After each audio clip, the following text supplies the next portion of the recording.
What's up, family? Welcome back to Truthville. I am Q. So, we got word that there was some really bad acting going on in the Senate over the last couple of days.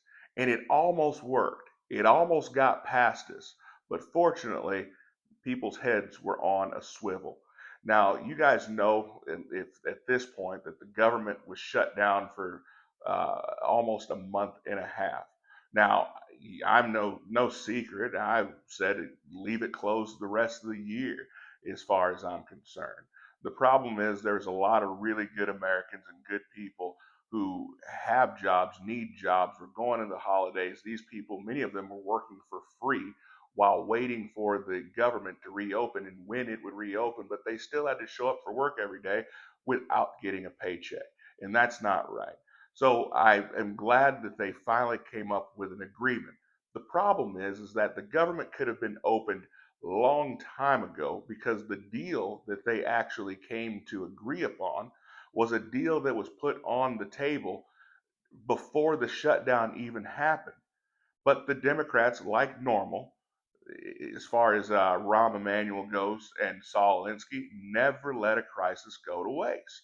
And so they saw an opportunity to use the crisis to win some elections, and they played it to perfection.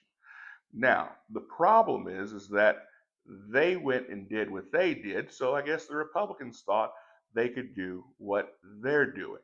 It's not going to work.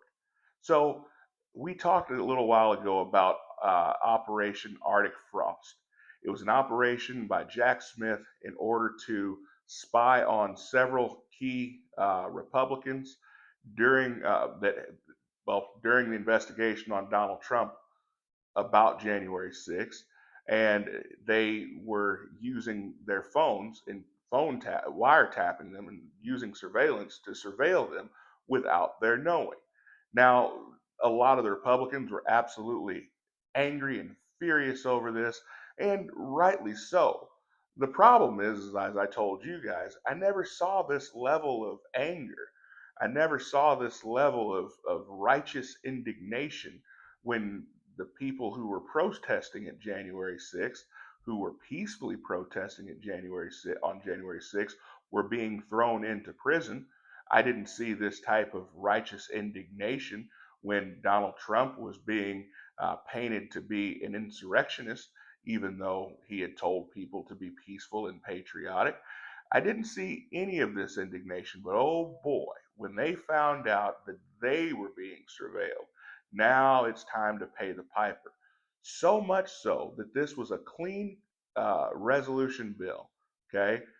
This resolution bill that was put through was simply supposed to fund certain items of the government until next year so that they could work on a final budget. Well, the continuing resolution got soiled. The House passed it, sent it on, and then some slimy Republicans decided they were going to try to monkey up the works. They decided that in order to enrich themselves, that they were going to put an extra $500,000 for each of them so that if they wanted to sue the government, the money would be able to go directly to them, and the government wouldn't be able to say, wait, you can't sue us, and have to fight through that. So they actually went and put a little something for themselves in the bill in the tune of $500,000 each. Now, I get it that when we talk about the federal government, $500,000 doesn't seem like much, but it's the principle of the thing. So these folks are Senator Marsha Blackburn, my senator, Senator Lindsey Graham, nobody's senator, Senator Bill Hagerty, also my senator, Senator Josh Hawley, Senator Ron Johnson, Senator Cynthia Loomis, Senator Dan Sullivan of Alaska, and then Senator Tommy Tuberville. These people I've always considered to be pretty solid, but this was an absolute disgusting display. You don't use a crisis to enrich yourselves, ever. Let me know what you guys think about this. Am I reading this wrong? I'd love to hear you guys' thoughts. Comment below. I'll see you guys next time. Be blessed.